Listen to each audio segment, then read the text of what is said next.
यांना ना खूप जोराची भूक लागली होती म्हणून त्यांनी ना आज फोन करून सांगितलं, की अर्ध्या तासात मी घरी येतो आणि तोपर्यंत तू स्वयंपाक करून ठेव. पण माझं काहीच झालेलं नव्हतं.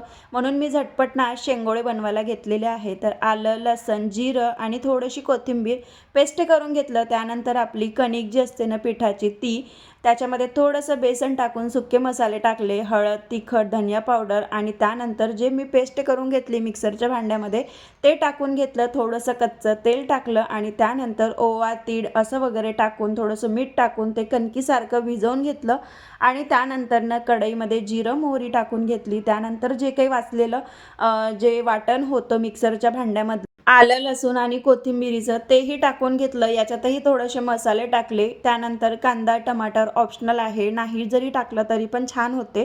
त्यानंतर थोडंसं पाणी टाकून त्याला मस्त उकळी येतपर्यंत झाकून ठेवलं आणि तोपर्यंत ना शेंगोळे जे आहेत ते मी वेगवेगळ्या आकारामध्ये तयार करून घेतले आणि त्यानंतर 15 मिनिटं शिजवून रेडी केले.